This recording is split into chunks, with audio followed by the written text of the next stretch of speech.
Most Jews do not fully understand the central message of Purim. And that message is, very briefly and simply, that we, the Jewish people, are commanded to destroy the enemies of our people in all times, in all places, as happened, as described in detail in Megillat Esther, in the book of Esther, where we find that 75,811 of our enemies were destroyed, including women and children. Some people are apparently capable of reading this Megillah twice on the day of Purim, year in, year out, without actually seeing what it says, or without asking themselves the question, why did this take place? Why were so many people killed? Why were women and children killed? But the answer is very simple, straightforward. Perhaps it is not politically correct in the eyes of some, but it is the true, authentic, and absolutely essential message of Purim, and it is the central truth of the Torah. The message of Purim is not about commemorating a past event. It is rather commemorating and remembering a past event in order that we know how to behave today, in the present, and in the future. Here, Rambam mentions in Halakha Daled, Halakha Hey, two separate misvot aseh, two positive commandments of the Torah. One is to destroy the 7 nations mentioned a number of times in the Torah, who resided in Eretz Yisrael at the time when the Jewish people entered the land, to destroy those nations who claim this land for themselves. The second miswah, immediately after that, it is a misvat aseh to destroy Amalek and his descendants. The concept of Amalek still exists. We read every year, before Purim, we read Parashat Zochor, where we are commanded by Hashem to remember that which Amalek did to us and to destroy them. כמה שבועות, כמה שתיים שחושבים את עצמם חכמים גדולים. פתחתם חשבון עם כל יהודי ויהודי, אז נגד כולם פתחתם חזית. הדלקתם אש לא קטנה, לכבות אותה? אי אפשר. אם הם ימשיכו לעשות את זה, הם יעוררו תגובות שהם לא מדמיינים לעצמם. אין סוף לעונש של מי שמטעה, מי שמסית ומדיח עונשו של כל אחד ואחד, כמו שאותו יימח שמו, אותו אחד מייסד הנצרות, אותו אחד מה שקורה איתו למעלה עכשיו, מות הגמרא בגיטין וזין, מות שם הגמרא, דנים אותו בצואה רותחת, חבילה של צואה, של פסולת שיוצא מהקיבה של בני האדם, וחתולים וכלבים ואריות ונמרים, רותחת, מבעבעת, שם שמים אותו, שם הוא נענש כרצון רגע לרגע. זה ככה, את זה לא הבאתם, כל הכנסיות, כל הצלבים שלהם, הצלב הגדול הזה על הארו בברזיל, מתפוצץ לרסיסים, לכל העולם, וכולם יראו את זה. כולם יראו את זה. ולהוציא את השקר של כולם החוצה. את השקר של הנצרות הזאת החוצה. שבשם כביכול בורא עולם, בשם כביכול יש לו כתפיים רחבות, הוא לוקח את העוונות של כולם. של כולם, את העוונות של כולם הוא ייקח. שום דבר, כולכם תהיו נקיים, כולכם תבואו לשתם של גנתם. איזה שטויות, כמה דפר בן אדם יכול להיות, כמה סתום בלום, כמה דביל ומפגר, אין מילים אחרות, בן אדם יכול להיות בשביל להאמין לשטות המפגרת הזאת. The central topic, the central halachic source, which should be the basis for this discussion, Hatov shebagrim harog b'shat milchama, is very often glossed over by people who discuss this issue. So what is this source? Briefly, let us go over the basic sources, where this comes from and what is it speaking about.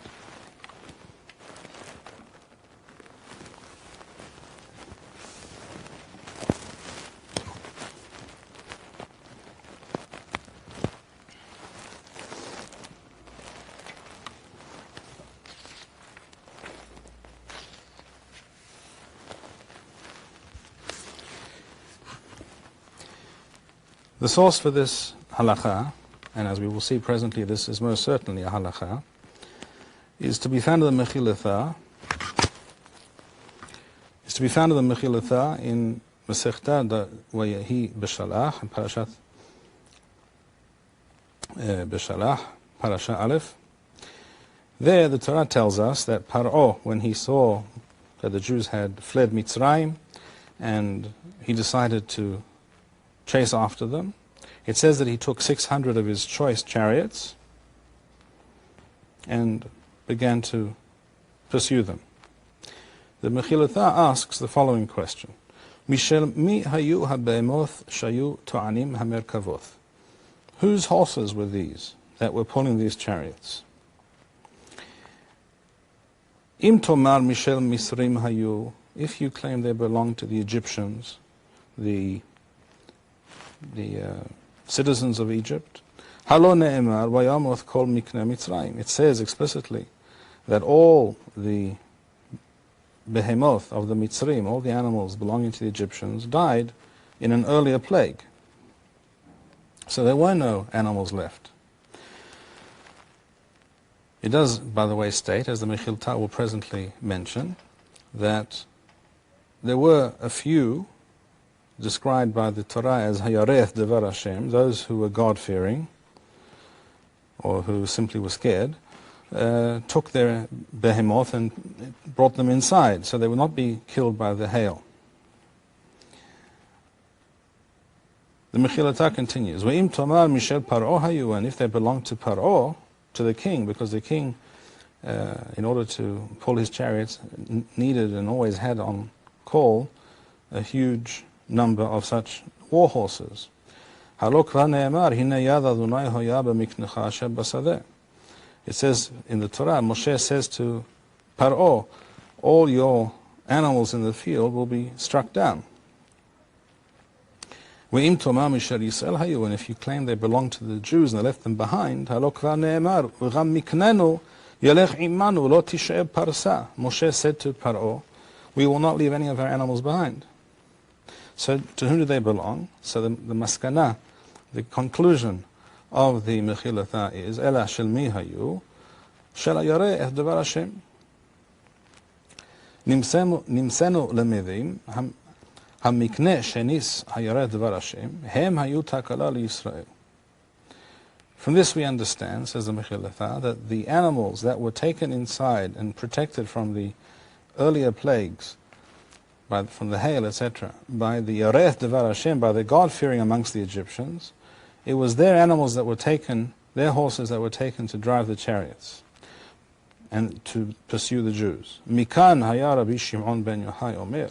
From here, Rabbi Shimon ben Yochai said, we learn, Tov shebagoyim harov, Tov shebanahashim rasos et moho. From here we learn, says Rabbi Shimon ben Yochai, the best of non-Jews should be killed. As we explained, this is talking about B'Sha'at Milchama, and that's how it appears in some other parallel sources, in Masechet Soferim, in Midrash Tanhuma, in many of the Rishonim who quoted, it's quoted, and this is without a doubt the correct version of the text. Hatov shebagoyim harog b'sha'at milchama, and by way of explanation, Rabbi Shimon adds, Tov shebanahashim rasos et moho, the best of snakes, you should crush its head. Okay, now that we know how bad Amalek is, what he stands for, what he's trying to promote, now we've really come to one of the biggest questions of tonight. Why be so cruel to him? Get rid of all of him, men, women, and children. Ugh, some people accuse us of being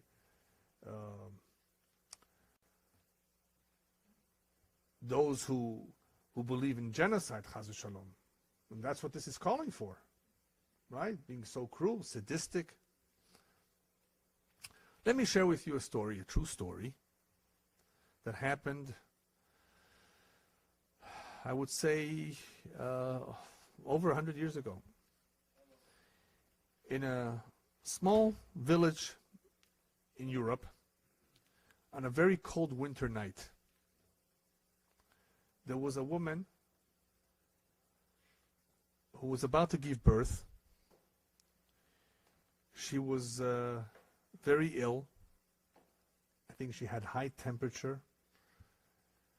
And she was close to death. I mean, it was a very precarious situation. She had not too much help. And somebody, of course, ran to get a doctor. The doctor finally arrived, even though it was very, very difficult. He struggled until he came. It was cold, snowing. He finally arrived in the home and delivered the baby boy. After he delivered the baby, he cut it up in pieces.